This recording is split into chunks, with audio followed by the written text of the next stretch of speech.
This is Landon Bryant from Landon Talks, and you're listening to Fascination Street Podcast. Let's discuss it. Yeah,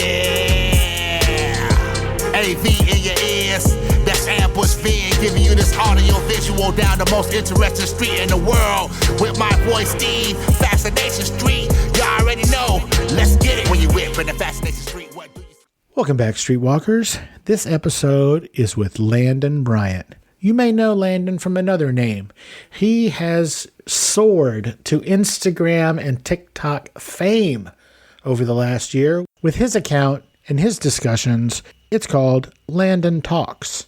On Landon Talks, Landon explains and describes Southern catchphrases, Southern customs, and how those equate or differ from customs and traditions and phraseology in other parts of the country. In this episode, we talk about how he got into the social media game. He was a elementary school teacher for a decade before his Landon Talks branding started just blowing up all over the place, so much so that he had to quit being a teacher to focus and handle all of these balls he's juggling as a social media personality.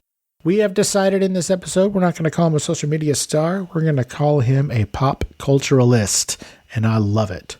We have a lot of fun in this episode. We talk about everything from my wife and her family growing up in Mississippi to him growing up in Mississippi. What are the things that it takes to be a social media influencer and build an empire? He shares some really fun stories about Dolly Parton. I may or may not have made up a story that I cannot prove about Dolly Parton. And lastly, we talk about Landon's upcoming book. He has a book that he's working on. It is scheduled to come out in probably the first quarter of 2025. It has a very distinctly Southern bent, as you would expect coming from Landon Bryant. And overall, this was so much fun. I'm so grateful that he took the time. I had a blast. Gonna have to have him come back to help promote that book when it's ready. And this is my conversation with Landon Talks himself, Landon Bryant.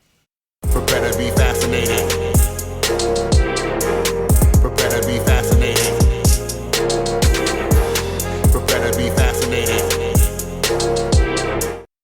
Welcome to Fascination Street Podcast, Landon Bryant. How you doing today, man? Doing good. How are you doing? Dude, I cannot complain. I don't think I complain. Well, can I complain? Yeah, I could probably. No, we're not going to complain today. My life is good, dude. I've been in a space of grace lately. Every time this week, maybe even last week, I'd get frustrated with my job or frustrated with my podcast or just angry about some crazy driver, which is probably me, a crazy driver, but I'm just like, and then I stop and I'm like, come on, dude, this is what you got to complain about? Your life is amazing. Like, relax. That is the theme of my life right now, and because it's all so new and fresh, so I really like my body wants to be stressed all the time, but I have to remind myself, like, be just grateful, like, be so grateful that you're here in this moment. What did you say? That a space of grace? I'm going to steal that. Oh, take it. It's not from the South. Well, I don't know. Okay, so we're going to get to all those things in a bit, but I want you to think about something while we're talking. My wife was born in Lubbock and raised, for the most part, in Columbus, Mississippi, which is down south.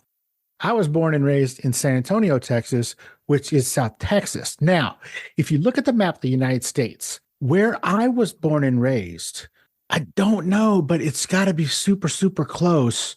No, it has to be. I have to be from further south than her because any more south than me and you're in Mexico. So we get into a disagreement all the time about who is from the furthest south, and I'm pretty sure it's me. So just think about that for a while. Okay. Landon, what I like to do is I like to start from the beginning, man. It helps us understand how the guests got from where they were to where they are. So where were you born and raised, man? Where'd you grow up? I was born and raised right here in Laurel, Mississippi. I even live in a home that I lived in when I was a teenager. You make it sound like that's not the house you grew up in just because of the way you said it. But is that just because you're Southern? It's not the house I grew up in. We lived in it just while my parents were building their house. This was like the in-between house. It's like a family house. But it's the same street that I grew up on, and I did live in this house when I was younger. So it's that kind of a lifestyle. That's kind of cool. This is a little bit off topic, but when I got to be in high school, I was going to a new school and I made some new friends. And during lunchtime, or maybe it was after school or something one day, we went to go buy some weed from one of my friend's dealers, and we're driving, and it was like we drove from one small town to a different small town, and the whole time, like I barely knew these guys, and so I'm just like, oh, I used to live in this town. And then we pulled into this neighborhood, and I was like, oh man, I used to live in this neighborhood. And then we pulled onto my street, and I was like, get out of here, I used to live on this street. Landon, you're gonna think I'm lying. We pulled up to the exact house that I lived in to buy weed many years later. Wild. And they didn't believe me. I was like, I used to live here. And now they were like, no, you didn't. And I was like, no, check it out. So, and this was a unique house because it was built in the 80s or whatever. And so it had like plush high carpet, but it went up like 3 feet on the walls also. And that's pretty unique. So I was like, nah. I promise I lived here because I could tell you that there's carpet on the walls. And they're like, what are you talking about? And I was like, no, I got to check it out. And they were like, oh my God, blah, blah, blah. So I hate to one up you, but That went definitely. What a blast from the past in the middle of it's so weird, right? Like, but then how do you explain that to your dad? You go home and you're like, hey, guess where I was today? Well, why were you there? No reason. just hanging out. Just hanging out. So you grew up in Laurel, Mississippi. Are you from a long generation of Mississippians? I am. Like, I personally met at least back to my great grandparents, but I know my great grandparents were at least here. But I honestly don't know much past them as to how we got here or like where they're from or anything like that. I just am generic American in Mississippi. Did you say you met your great grandparents? I knew them for a long time. My great grandmother lived till I was in my 20s. Whoa. And my child knows all of his great grandparents right now. So your grandparents are still alive? Yes. Actually, last week, my dad's mother passed. Oh, I'm so sorry about that. Yes. But yeah, my grandparents are still alive besides that. That is wild. And they live over there. And they live right over there. Of course they do. Just past the creek and take a left at the peach tree. This is going to sound like a weird question, but I mean it with all love. Why are you still in Laurel, Mississippi? Like a lot of people, when they grow up in a town, they're like, oh, I can't wait to get the hell out of here. Why are you still there? For sure. That's a question like a lot of us ask because our town is like really full of people that came back after college and after like early careers. A lot of people around my age came back. And I think it has to do with mostly the recession. We all graduated into a recession, so there was nothing for us to go do. So we came back here and tried to make it cool. But then also Laurel is a really special place and it's like a really fun, interesting place to live, and it's got a lot going on when you live here. I mean, I feel like I'm constantly drowning in like events and things.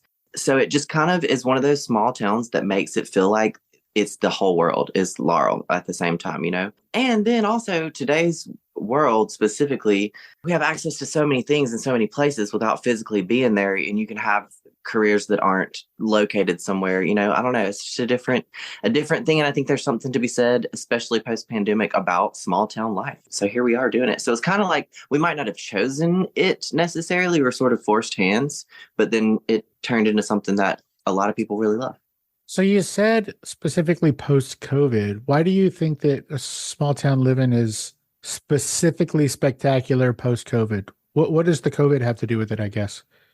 Well, I feel like COVID and quarantine, I mean, I was a teacher, so we got shut down and sent home. And I feel like that was like a moment in time where we all got to kind of, or were forced to reflect on what do we love? What are the things what is about life do we want to do? Because we had the time to do it and the space to do it. And for me and for a lot of people, it's family and the places and things that we love. So it kind of just reinforced that we were in such a good spot here in rural Mississippi, rural, however you could say it. You can say rural Drury, it's fine.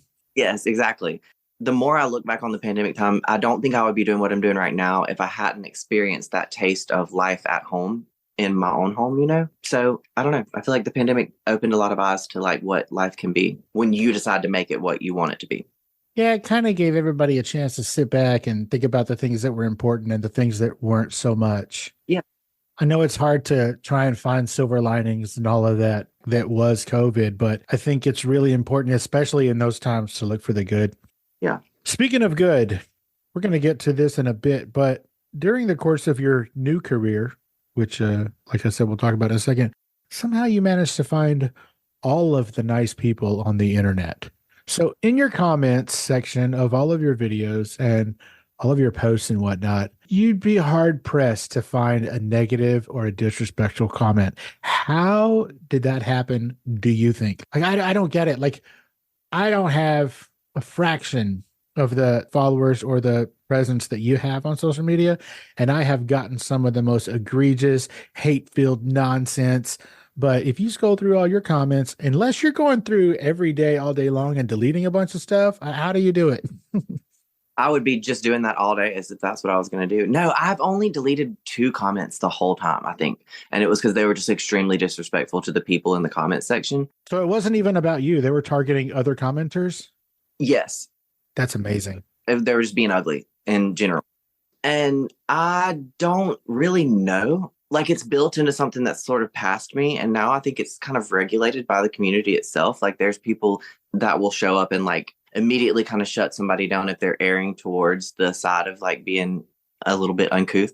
So the community's built itself, but I think that speaks to that there's a void on the internet for nice spaces, and that people do want to be able to have discourse without fear of like it just being totally dragged all over the internet.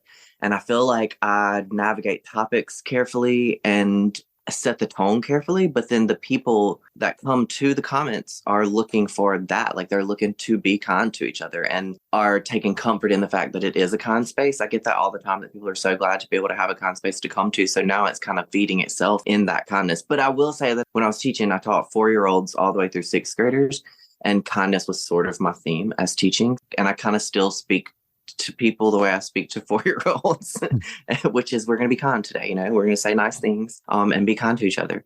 So I feel like it's a combination of the tone that's set, but also just the world, especially when I started when it blew up, the world is so divisive. I mean, it's so divisive, and it's so easy to go find a spot where you can holler at somebody about something. So this is a rare thing, and I think people recognize it as valuable, and I'm so glad that they do, because it's really something. And I'll say, when I had a smaller following, like I had like 2,000 followers or something like that for a long time, and I would just put up random videos, like videos of teaching, like just teaching moments and things like that, and I would get people would be so mean then. I got the meanest stuff then, but then the moment it switched to this, I don't get any of those messages anymore. It's really mind-blowing to me. That is amazing. You said you navigate things carefully. So is that a conscious effort every time that you're making a video, you're doing any kind of, post or whatever, or interacting with the community? Is it like a conscious effort to, I guess, word things carefully, or to, be delicate? Like, is it conscious in the moment? Well, I mean, I've taught for 10 years, so kind of like the way I speak and what I choose to speak about has been edited for that whole time. Like, I'm used to an audience of young people, so I've always kind of like edited what I'm saying and what I'm doing, and I have a 10-year-old, so it's kind of like me being not controversial in a way. But I do try to think about it. And what I want to do here is highlight the good things about the South and push that narrative forward. And I mean, I have a degree in history, so that's what I do. And I think about all the time, like the primary sources I would read and the tones they set, and how now when I read those things, that's what I think of about those people and those time periods. So I hope this can be kind of a reset for like the South and its image and the things that we represent. There are some things that we don't want to pull into the future. And I feel like our generation, we get to decide what the South is. And I think it's very important for the good parts of the South to go forward while we still acknowledge the history that's here. And I think these videos are a way of doing that. So I try to just stick to that, but it's not even just Southern controversial. There's all sorts of stuff. In the South, we say Mr. and Miss, right? And I would love to make a video about how my first grade teachers will still be Miss Manning. I would never call her Angela from the beginning. But I also know that would bring in a conversation that maybe some of my audience is not ready for, that we'll pull in the future. But let's hold off on that for a moment and then learn how to speak to each other. And then once we've learned how to speak to each other kindly, then let's talk about the hard stuff. So I'm kind of working my way towards that. And I'm almost at a year of topics where I haven't repeated a topic. And so I feel if we can make it through a year of being kind about pretty generic things, maybe we can dig into some deeper stuff later. But I also understand that this is a space of kindness, and that if we're all at this table together, that's so important for us to all be at the table together, even if we disagree on stuff, speaking to each other in a nice way. If we can learn how to talk to each other here, then maybe we can agree on politics later. Beautiful. All right. Well, let's discuss. I know that I said we'd talk about it later, but ladies and gentlemen, streetwalkers, if you will, this is Landon Bryant. Yes, but you may know him from another name. You may know him as Landon Talks or Landon Talks a lot. He is all over social media. He's just blew up. It appears to be really, really fast and all of a sudden, but we're going to talk about that in a second. So Landon, everybody, he does Instagram videos, which I think every single one of them maybe has gone viral. It is insane the amount of traction that you have gained doing your Landon Talks videos. So before we talk about that, let's go back to the Mr. and Mrs. subject. You said that for some people, like you said, I never would have grown up calling my teacher Angela or whatever. And then you said something that made me wonder what the hell you're talking about. You said that for some people that might be maybe a topic they don't want to go to, or it might ruffle some feathers. I'm from the South, bruh. San Antonio, it don't get much souther than that. That's what I keep telling myself. So I, again, never would have dreamed calling any of my teachers, any of my parents' friends. I mean, the neighbor, Mrs. O'Reilly, I never would have called her Leslie or whatever. I mean, I even know her name. Like, I didn't know anybody's first names because it was none of my damn business. But what about that subject do you think would be risky or confrontational? Well, just on a surface level, there are areas of our nation, at least, that don't identify with those things and would think it's rude to say yes, ma'am, or yes, sir, or identify somebody without their permission, And I know that conversation would come up because it's come up before. So just little things like that. Like if there's something that I know is going to cause an argument that could hurt somebody's feelings or something along that nature, I try to steer clear of it. I do like to toe the line of controversy, but I want the controversy to be more about like which mayonnaise you're using than personal things, Oh, we're going to get into mayonnaise in a minute, my friend, because we are going to fight. Okay, so you did mention that you have a degree in history. And if I understand correctly, the only reason you have a degree in history is because at a certain point you looked at what it would take to just get the hell out of school. And you were like, oh, that'll do it. Yeah. What were you going to be? What was the goal? I literally had no goal. I have really severe ADHD, and it was untreated all through like high school and elementary school and middle school because I have very incredible parents and I was set up for success in like all ways you could do that. Like everything was taken care of and my day was really structured and I was a competitive swimmer and just like everything was taken care of and in line. So the moment I got out of high school and it was on my own in college, I just quit doing everything. I was like, oh, I'm not going to study. I'm not studying. I'm not doing homework. I'm not doing any of this stuff. I didn't have intrinsic motivation to do that. So I bounced around from different colleges and then ended up finally being like, okay, I got to get out of here. I got to get a degree. I was married and I had to get a degree of some sort. And history was what was available. But I've never had a plan in my life ever. And this is not planned. None of this is a plan. I just kind of bounce around. You're a leaf on the wind. Yes. And I bounced into history and bounced out of history and bounced from history to art teaching.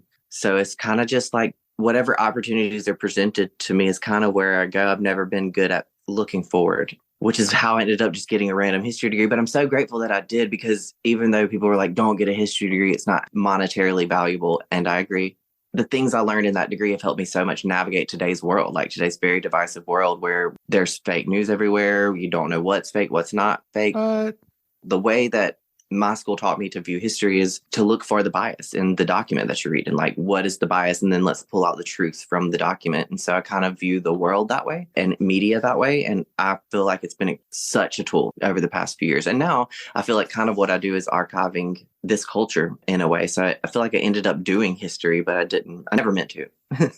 I think that what you do is pop culturalism. So I think that, popular culture is a thing, but you reflect on popular culture specifically in the South and how it is either similar or different from popular culture elsewhere, specifically in this country. I don't really like the term social media star or whatever. I don't really like that. I think that's dumb, even though it's applicable. It's applicable as hell. But I think you should just call yourself a pop culturalist. I like that. But to what you're saying about the finding the truth in the document and the history being written with bias, there was a movie a long time ago, or maybe it was a TV show, and it was the first time I heard it, and I've heard it several times since then, so I'm not sure where it originally came from. But the way they said it in the TV show was history is written by the winners. It was so profound when I heard that. I was like, holy shit. And it made me rethink everything I ever learned in history. Exactly. Everything. Exactly. And also going back to there's fake news everywhere.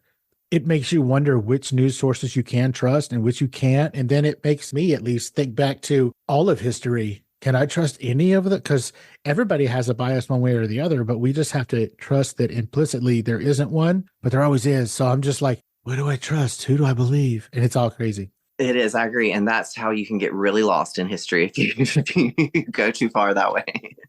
Yeah, no kidding. Okay, so you became a school teacher, like you said, 4-year-old to sixth grade, teaching art, but you taught at a very specific school. I think it was like a public magnet school or something like that. But it was a little bit unique in that I feel like, and help me out here, I feel like all of the teachers taught whatever subjects like with a bent toward art. Is that right? Yes, it's the best school. And I love to get to talk about it. And I really want to platform it because, I mean, Mississippi's education has never been like the forefront of education. What? I know, surprising. We were so bad at it for so long that people finally had to do something about it. So while education right now, I think across the nation is taking a turn for, wait, what are we going to do about this? In Mississippi, we've been trying to figure it out for a while because it's been such a mess for so long. So there are some success stories here, and that school is a success story. It's a public school that you can go to, and there's no like cut off for getting in. It's literally like, just can you come here and fill out this application, and then you can go to this really great school that uses the arts to teach. I love it so much. My child still goes there. I think it's just so great. And it centers the arts and academics, and they're one of the number one schools in the state test score wise. Like we always outperform all the other schools. It's really remarkable, like the test scores and how it is so good, but it uses art to teach. So like every Friday, me and the other arts teachers, like the dance teacher and the PE teacher and the music teacher, would be assigned to a different grade level each week. And we would teach whatever they taught that week using our art. So you had to meet the standards of an art lesson, but also the standards of the academic lesson, and be able to like see that they understood them at the end of it, which is a different way of thinking for teachers, because usually it's just like one thing that you're looking for. So that's the theme of the whole school. And it's actually the exemplar school for that type of teaching in the state. And it's just incredible to watch those teachers do what they do. Like the academic teachers themselves center art in their lessons. Like every lesson has to do with some sort of art. Like the ones that we taught were intensely about art. In their classrooms each week, they also used art to teach the lessons, just not as intensely as we did on the Fridays, and it's just really incredible. And I think it's proof that the arts are great for kids and they're great for education. It's one of the best things, but the teacher buy-in is really beautiful. But it's such a special place. And I really want to share that with people some more in the future, like what a great place that is and what a great school it is. They just won a blue ribbon, like they got made a blue ribbon school for education. And there's only like 3 in the whole state. And it's like a federal award. I don't know. It's really, really something. And the kids there are so happy. It's just a beautiful way of educating people. And again, like I didn't go into education trying to be the best educator. I just happened to get a job at that school and then learned how to teach that way. And it kind of has revolutionized how I think and how I view things. And even the practice of creativity, like every Friday I would have to come up with a new lesson, and those lessons are not available online. Like you can't find them anywhere. You have to make them up and like understand what you're doing. So I had to like practice being creative each week. And I feel like that's helped me in this that I do now, like that practice of creativity. So it speaks a lot for arts and education. I think it's so important. Now, you said that it's an exemplar school and it's one of the top schools grade-wise in the whole state. Do you think that that is because the use of art and creativity in all of the teachings? Definitely. I think that's like 100% what it's about. The teachers themselves, because they think creatively like that, have to think creatively when it comes to standardized scores and when it comes to standardized tests. So they're not just like passing out worksheet packets for kids to study for those tests. They'll think of it from a creative perspective. So even in the level that just the teachers themselves are affected by it, it impacts the school scores and stuff. And every year they just like kill it on this test. It's really impressive. Now, you taught there for 10 years. Is that right? I did. That's a long time. Was it hard to leave? It was very hard to leave, but also this blew up in like February, March of last year. That job is obviously very important to me, and those kids are very important to me, and what I was doing is very important. And it does take a lot. Like I've taught at another school before, and I've been around other schools, and I was doing a whole lot at that school, and it kind of requires that of you as a teacher. I was just burning the candle at both ends. By the time I got home, I would start to try to do the social media stuff, and then I wouldn't be hanging out with my kid. I would be like, while he was at karate practice, instead of watching, I'll be like trying to get videos done over there, meeting with brands, or it was just too much. So I decided to step away so that somebody could come in and do a better job than I think I would be able to do now. And it's really blown up even more since then. So it was the right decision. I would not have had time to focus on that. And the kids deserve that. So my kid is in 5th grade there, and it's been wild to be a parent at the school and see what that is like. And before, my wife and I directed the musicals and all that kind of stuff. And this year we got to just go to the musical and watch him be in it. That was really cool. And even like him, obviously, like when we directed those musicals, we would make him try. Obviously, like, you're going to audition for this, you know, you're our kid, you're going to do this. And so we were there to like push him onto the stage a little bit. And this year he was like, I'm not doing it. And if I do, I'm going up there and singing happy birthday. And that won't cut it at this school. You got to like come with it. And he told us that all morning. And we were like, you know, you do what you're going to do. We would like for you to do this, but it's your choice now at this time. And we got a phone call from his teacher later that day. And she was like, he was in Mary Poppins earlier that year at our local little theater and was the little boy in Mary Poppins. And he had a little song that he did. And he got up there and did his whole little song as that character with the British accent and did all that. And he chose to do that. So I was just really proud of that. I was like, okay, this is great. It's hard to send your kid to school when you have never before he had always gone with me. But it's beautiful to see him grow like that. It's really something. I love that. Getting to watch him blossom as a parent instead of as a teacher. Yes. And just that he chose those, like he made that choice instead of us. That's really, really fun. And he's 10? He's 10 years old. That's beautiful. Hey, Streetwalkers, here's a word from our sponsors. Let's get back into it. You you quit being a full-time teacher so that you could really put your focus on Landon Talks, the brand. What made you make that decision? I know that you said that, you know, things were getting a little busy and things were suffering here and there, but what made you think that it was the right time and the right decision to take that leap of faith? Because that's a huge leap of faith to quit your 10-year career to focus on this newfangled internet social media thing. So what made you do that? What made you think it was the right time? Well, it was very scary. That was like a really scary thing. And I don't recommend everybody do that. That's like not wise, I think. But I knew I had a lot in the works. So the biggest thing was I had all the publishers, all the top publishing houses in my DMs talking about a book. And so I got a literary agent. Here in Laurel, there is an HGTV show called Hometown. Aaron and Ben Napier host that. So they've kind of navigated the fame sort of situation. And I'm very lucky to be friends with Aaron. And she got me a literary agent early on in the thing. She was like, you need to talk to an agent before you start talking to those publishers. And so she got me in touch with her literary agent.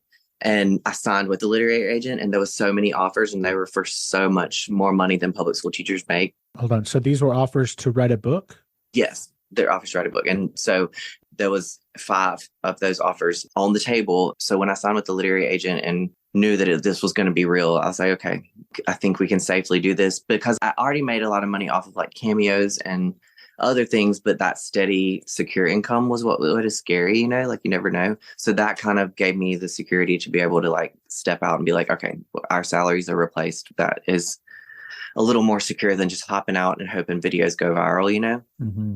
Indeed. It's just blown up since then, but the book deals are what gives me the most security out of everything. But now it's built into this whole brand with relationships with brands. And now I have a talent agent on top of that and a manager. And it's just it's really unbelievable to me. Every day I wake up and I'm like, I can't believe this is the same thing. Okay. So you said you started this. It hasn't even been a year since you really started this, which is amazing.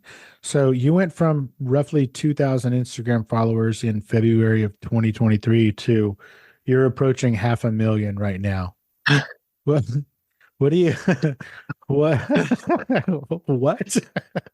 I know it feels that way still. I think because it's so fast, it just blows my mind so much. I have to give my wife credit for it because I talk a lot, obviously, and I love to tell stories. And one day she was like, what if you just told your stories to the internet? Probably so that she didn't have to listen to them. See, that's a little different because a lot of wives, instead of saying, hey, tell them to the internet, they would have said, hey, I got an idea. Why don't you shut up? Yeah, exactly. So instead of saying that, she decided let's channel this into something positive because I like to perform and like to tell stuff. So I did. And I told the story of Walmart High School, which we went to Walmart High School. And that alone grabbed a little bit of attention, just that one statement. And that was in 8th grade. Our school got blown away by a tornado, which is not funny, but it is. Nobody got hurt. And they put us in the Walmart building. Like, we had just got a new super Walmart in the town, and they put us in the Walmart building in cubicles with no ceilings, a 7th through 12th grade. So there was like, it was chaos and very fun. And I told the story of that, and those few videos really blew up and they went really nuts. And in those videos, I said Southern things that I didn't even realize were Southern. I was like, well, let's discuss Fixin' To, and let's discuss those things that I said. And then it just never stopped after that. It just blew up. So you first started blowing up because you were telling crazy, wacky, true stories from the South. But the touchstone that you found in there was the dialect and the words and the meanings and the phrases. How did you know that that was the gold in those stories? Like, how did you figure that it was the language, not the stories? I had no idea. And that is the thing that I think is so funny, that I think I might make it look like I know what I'm doing, but I have no idea what I'm doing. And I didn't then. I just was looking for things to talk about. And when, like, literally I was like, hold on, y'all don't say Fixin' To? Wait, how do you express that concept? I like blew my mind. So I knew I would have stuff to say about it. So then I just started talking about that, and then it just really connected. And then celebrities started sharing it. Then it really went nuts. And then I got to grandparent names in the South, started talking about grandparent names in the South. And that's my largest videos so far. And it really went crazy. And I've just kept it going since then. Does that mean like what people call their grandparents, like Meemaw, Yeah. Pawpaw, Yeah, all that like, stuff? Mimi's are this kind of grandparents, and Meemaws will do this. And if you go to your Mamaw's house, you're going to get fed real good. If you go to a Gigi's house, she's probably got her Louis Vuitton on her elbow, that kind of a thing, you know? And that went really nuts. And then grandpa names did the same, and kids' names in the South. And so then I just started playing with Southern topics, and here we are. And it's been a journey. Like, obviously some things go way more viral than other things, but pretty much everything gets a couple 100,000 views or 100,000 views. And that's nuts to me about it. It's such a wild journey. My mother-in-law, when her first grandchild was born, her daughter said, "Hey, what do you want my grandbaby to call you?" Like I said, they grew up in Mississippi. And so that was a conversation. As far as I know, my parents never had that conversation with their parents about what to be called, but it must be a super Southern thing to even have that conversation. For sure. And so what my mother-in-law said was, "I will not be called grandma. I will not be called grandmother. I'm not old enough for that. Your son can call me Leslie or Honey or Miss Leslie." Amazing. So she has been Honey to, everybody far and wide. Because once one person started calling her Honey, everybody who knows her, they don't even know her name. They just think her name is Honey. For sure. I think I probably had known this woman, my mother-in-law, for maybe 2 or 3 years before I knew her name was Leslie. Yeah, that's so funny. And then her husband is Pop. So it's just Honey and Pop all the time. You want to go to Honey and Pop's house? It's just Honey and Pop all the time. And I love that she was so specific, though, because see, grandma is a specific vibe, and that was not her vibes. And I think that's hilarious. And it's really funny because, like you said, when you were describing the Gigi, she's got the Dolce & Gabbana on her arm or whatever. And she was fancy. She didn't have the kind of money to get all the really cool stuff, but she is fancy, and don't let it fool you. So I think it's hilarious that, she picked the fancy pants and then she picked the Honey because it's so down to earth. I love that. I love that kind of stuff so much. It's my favorite thing. Now, you said that celebrities started picking up on what you're putting down, and I would just like to mention a couple of them off the top of my head. Your stuff has been retweeted or re-Instagrammed or whatever they call it, and shared by some of the most famous people on the planet, like Jennifer Garner, Leanne Rimes, Chrissy Teigen, Miranda Lambert. What is going through your mind? I'm sure you can't be over it yet because it's still new, but like the very first time one of those insanely famous people shared your stuff, what was going through your head? Well, the first time, Jennifer Garner was the first one that I remember sharing it. And we were driving back from somewhere, and I had to literally pull over to the gas station because I was like, just jaw dropped, almost panicked, like a panic feeling, like, wait a second. Ugh. And then for a few weeks, it was just like so much of that. And it's like this game where you just try not to have a heart attack. You like feel the feelings, but like try not to go too far with the feelings about it. But it's a whole thing. It can be really panicky, but they've all been so kind and like messaged me and said the nicest things and just been very genuine and helpful with all the stuff. So that makes you feel better about it. But the exposure is like a lot. And it came to a head kind of when I saw Justin Timberlake follow me. This was like early on in like May or April or May. And he had followed me for like 2 weeks and I didn't know. And I'd like had a full existential crisis about it. I was like, oh my God, we have to delete everything because just like it's gone too far. Like it's gone too far. We have to get out of here. But I basically, and it sounds so silly, but I had to come to the conclusion of, okay, either you care that Justin Timberlake is watching this or you don't care and you're just doing what you're doing because you like to do it. That's kind of how I come to the conclusion about it. I like to do this. I like to share this and I like to make these videos. So I'm going to do it regardless of the audience. And if it's those people, then great. And they will just unfollow me if they don't like it. And it is a lot, but it was like I really had to really deal with it for a second and be like, wait, there's a lot of exposure here. Like, can you handle that? And I just kind of came to the understanding that I have to not care as much as I like care a lot. I have to ultimately like just do what I'm doing. So I've kind of tried to let that guide me through the process. And it's just kept going since then, but definitely had a meltdown over all of them, like completely. And it hasn't gotten better. I thought I would like maybe get better at like being like every time I see one of their names pop up, but I still feel that way. So maybe one day, but for now, I'm still very much shell shocked and celebrity shocked. I can't wait until you open up your page and you see that Oprah Winfrey has shared your stuff. You're going to lose your mind. I'll just die. And like, my main people is so crazy. I really love Pat Ashel from Southern Charmed. I think she's like such a Southern lady and I love to watch that show. And she's friends with me now and she talks to me. So now all I really got left is like Oprah and Dolly as far as like people I'm looking for. So when Dolly Parton, and I got a deal with Dollywood last year and I got to go to Dollywood, but it wasn't with Dolly Parton herself and her team. They sent me her book. I have her book right here. But it wasn't her specifically. But the moment she recognizes me, I'm out. I'm retiring. I'm just going to fall off entirely. That's how I feel. So back to Dolly. Dolly Parton is my cousin. Hold on. Get your breath, because I say that without any proof at all. So her mother's maiden name was Owens, and my maiden name is Owens. Mm-hmm. And according to my dad, our people are from Tennessee. So who knows? But I was so close to having her on the show. I say so close. It seemed really close on my end. I got through like 4 levels of her people. And then finally the last level was like, nah, she's good. And I was like, damn it. But yeah, for a while there, going through all those steps, I was like, oh, and then it didn't happen. Well, if I ever get to talk to her, I'll send her your way. But she doesn't even like, I mean, I'm sure she has a cell phone, but to communicate with her, you have to fax her. Did you know that? Who even has a fax on the other end? I know. Well, I've seen Miley Cyrus talk about it and Reba McEntire and somebody else there, Kenny Rogers. And they were like, do you have Dolly's phone number to them? And they were like, no, we don't. We have to send a fax message to her. And so they get their assistants to fax her. And once a day, she reads her faxes about like what people want to know about her. And then she responds to that. But that's her communication. So even Miley Cyrus, her goddaughter, can't call Dolly Parton on the phone. She faxes her. Does she not have an email? Like fax just seems so crazy. Well, I think about it all the time because I'm obsessed with her. And I feel like what happened was sometime in the 90s when fax or whenever faxing became the major thing that everybody was doing, I feel like she got good at that being her method of communication. And that was that for her. She's like, this is how we communicate from now on. That's how I feel about social media. Okay, so you live in a small town, Lower Mississippi. I live in a small town outside of San Antonio, actually. It's called Boerne, Boerne.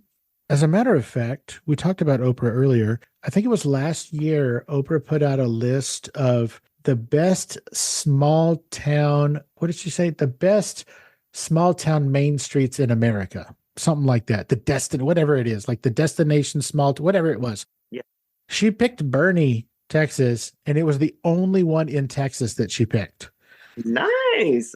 It's not a big town. I feel like we would all somebody would know if she had been here. So I think maybe she sent somebody here, but what are you going to do when Oprah shows up to Laurel, Mississippi and she just wants to be on your show?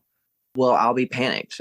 Will completely panic for the whole time until that is over with. And then I'll panic some more till it airs. And then I'll just continue to panic. That's what I'll do.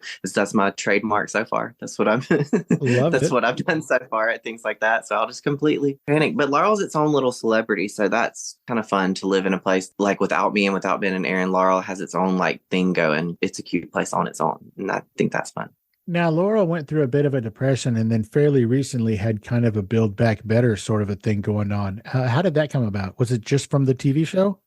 Well, kind of like I said, when we all graduated, like people around my age graduated from college, and around that time period, it was the recession. So we got sent back here, basically. We're stuck here.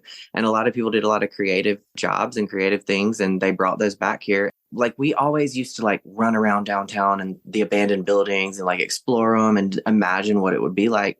But then all those people who used to do that grew up, and now we are the adults. And I think we all just had a collective desire to see it be better. So they started the Laurel Main Street Association here, and that really started changing things around. We got like a coffee shop downtown, and then we got a restaurant, and then it just kept going from there. And then the show showed up, and Ben and Aaron showed up with the show, and that helped with tourism. So it's kind of like this combined effort all throughout. Like the TV show certainly has been a huge change in that, but it was happening before that with just the town itself. People love it here. If people might hate it, but most people love it, and they talk about loving it and want it to be what it can be is the desire. And I think that just that attitude alone of desiring this place to be something really cute is what we like. And I think walkable lifestyles and those kinds of things are so romanticized. I think people want that kind of a thing now, and we have that here, and that is so special. So Laurel, Mississippi is walkable? It's certain parts of it. If you're like in the town and if you're in downtown and in the historic avenues, all that is walkable with like really beautiful sidewalks and streets and street lamps. And the people that designed the town from the beginning made sure there was green space within walkable distance of everybody. So there's parks throughout. It's kind of got that vibe, but it definitely wasn't doing that for a while. Like in the 70s, there was like this urban renewal that kind of ruined everything and like made it all only drivable. They had to like redo a lot of the infrastructure of the town, but they did that, and it's made such a difference. And now even when there's not tourists all over the town, and there usually are, the people of the town, like our businesses are downtown, our schools are there, like the shops are there. That's where we are. Like we took it from the box stores and kind of made downtown a viable option. And I think that's really great. But you can live a walkable lifestyle in Laurel if you want. Love it. Hey, streetwalkers, here's a word from our sponsors. Let's get back into it. I know that you've had a lot of crazy opportunities that have presented themselves to you as a result of your newfound career of being a social media darling and a pop culturalist, as we decided we're going to call you. I like it so much. What's the craziest opportunity that has come your way? Like the most insane one? They're all so crazy to me. Like just the fact that people would pay for me to talk on a video is nuts. That's nuts to me. Like how advertising works, and especially coming from public school to this, where like you got to fight for a pencil in public school, and like it's my daughter's a teacher, so I understand. Yeah, like begging for paper as an art teacher, that kind of a thing. To there being money for me just to talk to this video, that really blows my mind. But I've gotten to go to so many places, like going to Dollywood. That was really cool to work with Dollywood for that. And the book stuff is just so wild to me. The celebrities are so wild to me. It's all been really crazy. It's all really crazy. The whole thing is really crazy. And I've just gotten to meet so many people that are so impressive. And there's like TV things in the works and all sorts of things.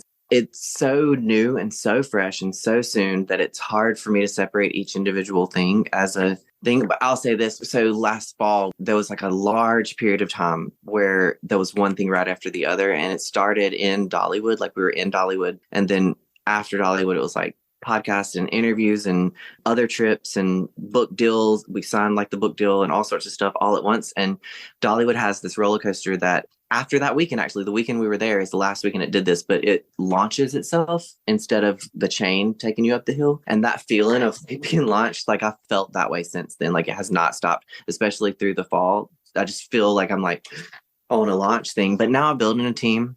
So I've got my literary agent, Kim Perrell, and she's incredible at Highline Literary Book. She's like made that process just really great. And I have a talent agent, Claire Bamundo, and she's just a force. And she's from New York, so she's like very direct and not Southern. That's been very fun to have somebody negotiate that is not me. And then I recently brought on board, she's here from my town. They actually are one of the first people that believed in downtown and opened up a butcher shop here.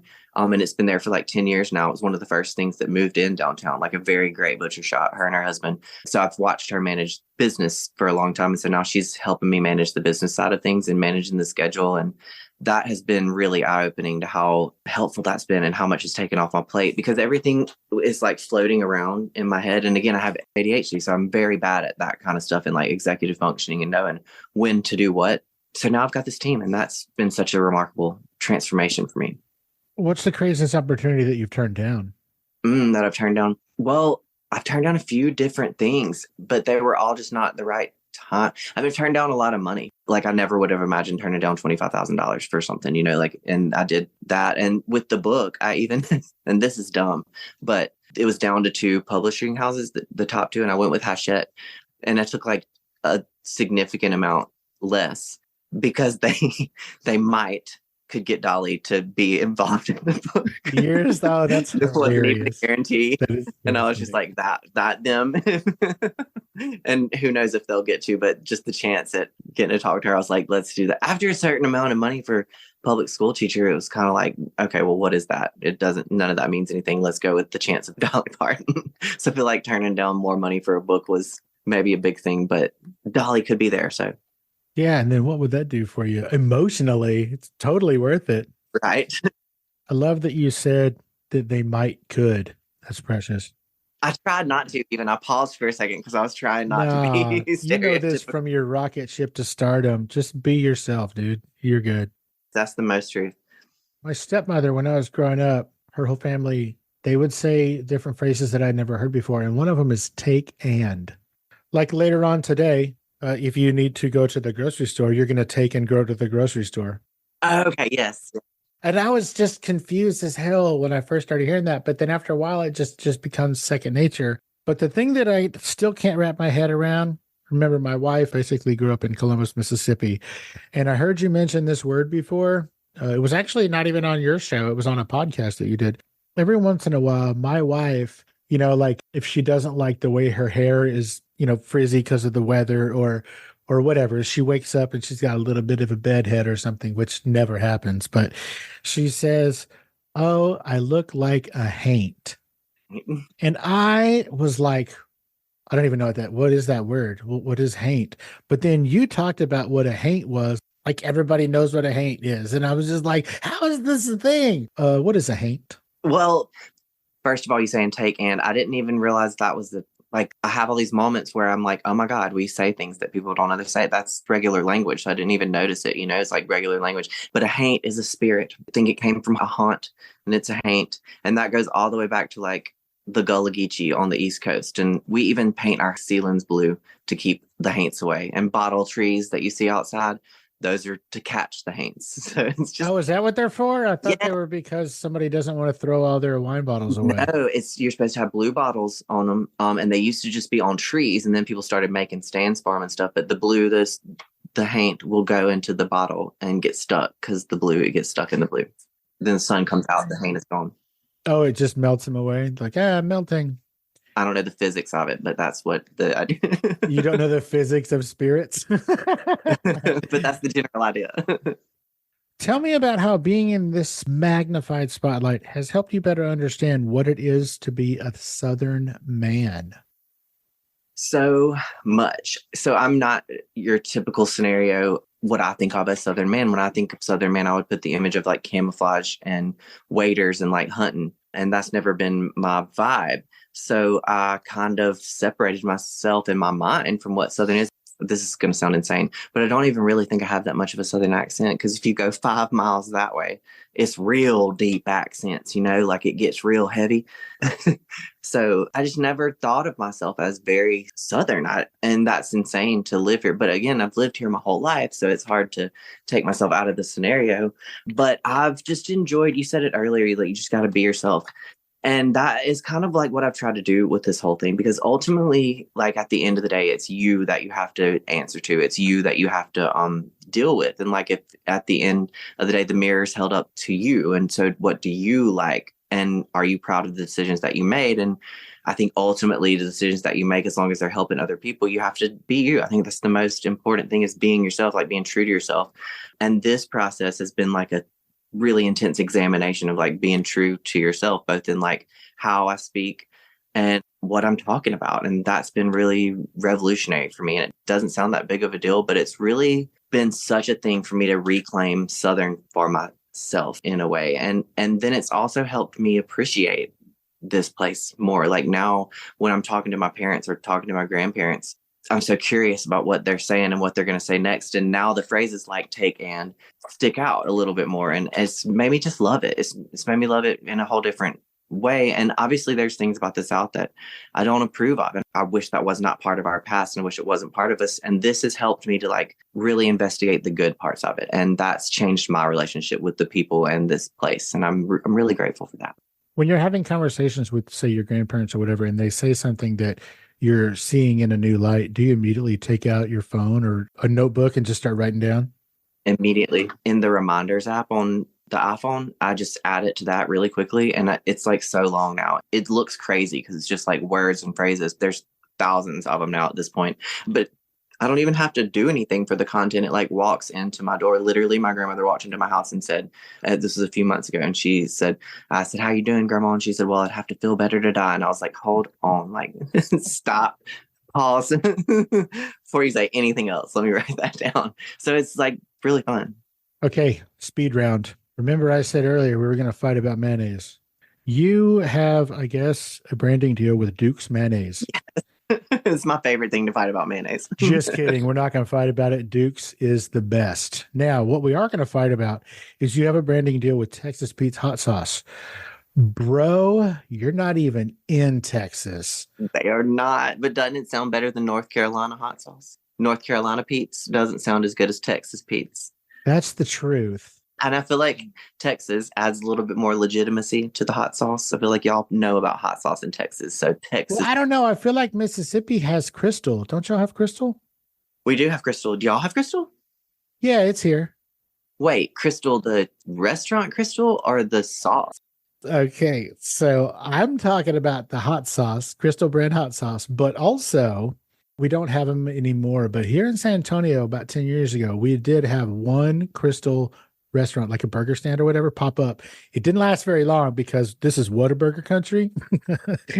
But yeah, we have Crystal hot sauce here, bro. See, I'm not familiar with it. Really? I thought that was a Mississippi thing because the first time I ever saw it was in Columbus. It could be, but honestly, as far as like food brands go, like I know the mayonnaise that we use, obviously, because it's like very intense, but I never really like paid attention to the hot sauce because it usually just is Texas Pete or Tabasco, like at the table. That's and sometimes both of those things. But until I started doing this, just like I haven't paid attention to all of our phrases as much. Now I'm paying attention more to the foods and the food brands and things that we have. So maybe I would notice. Now I'm going to notice Crystal hot sauce everywhere. All right. Is there any chance you're going to do some Landon Talks road trips where you're going to hit some sites? For instance, you should do a Landon Talks at a Whataburger. You should do Landon Talks at Buc-ee's. Come on now. You got to do these things. And I've never been to Whataburger, so that is the thing. What is happening right now? Never been to one. I don't even know what they look like. Well, let me just say that if you were your own child, I would report you for child abuse. Well, there's not one anywhere within 100 miles of me, or I would have, I promise. Well, they're all over the place. They got them all across the South now, from Florida to, I don't know, New Orleans and all kinds of crazy stuff. So you'll have to get to some. You've mentioned a couple of times an impending book. How's the book coming? When is it going to come out? What's it about? Tell me everything you can about the book. It's coming out March or April of 2025, and that seems like so long away, but publishing is really a lot. There's so much that goes into it besides just the manuscript. Like the manuscript is due like next month, and it's coming really well. I'm really enjoying it. But then they've got to do all the like editing of the book and all the like deciding on even like what kind of paper it is, all those kinds of things. And then there's the whole PR run. So look for it next year around Mother's Day, where it's going to come from. It's with Hachette, and it's going to be titled Bless Your Heart, a field guide to the South of sorts. That's the working title right now. But it's just going to be a little clever field guide about life here. So if you're not from the South, you'll enjoy it because it's going to be a peep into this crazy culture. If you are from the South, you're going to enjoy it because you're going to be like, we do that. That's silly of us. You just going to kind of be an extension of what I do on the internet, but in a field guide form. And that it's blown my mind, the process of creating a book. I love it. Did you ever think in a million years that you would be writing a book? Never. I was just going to teach for the rest of the time. And that's what's so wild about it. And I think it speaks to that we were really happy in teaching at the school. I mean, it was stressful and we would definitely didn't have nearly these opportunities. But when you're happy with your life and when you are grateful for what you have and you be yourself, I think good things come. If you can be grateful for what you have now, then you can be really grateful for bigger things. Speaking of grateful, your wife was Miss Southern Mississippi University. High five. My wife is also a supermodel.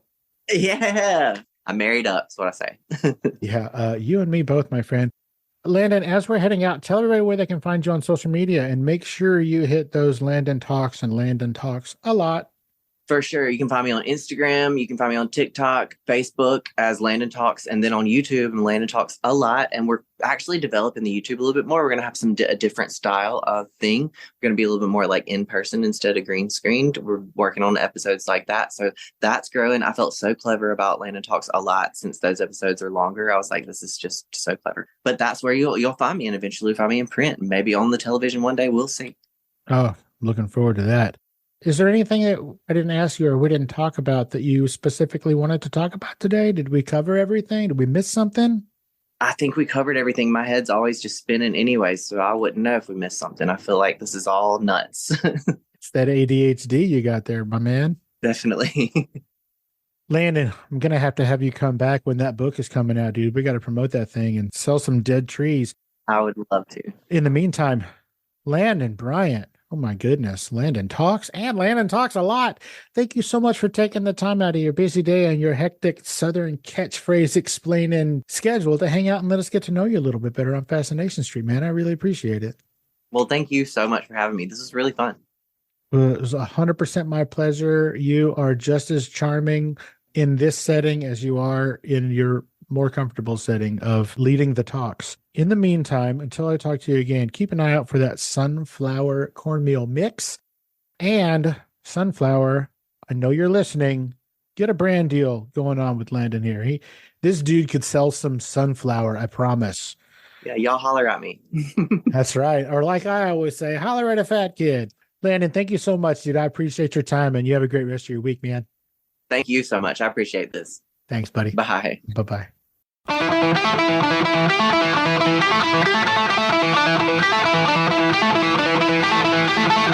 Opening music is the song FSP Theme, written, performed, and provided by Ambush Vin.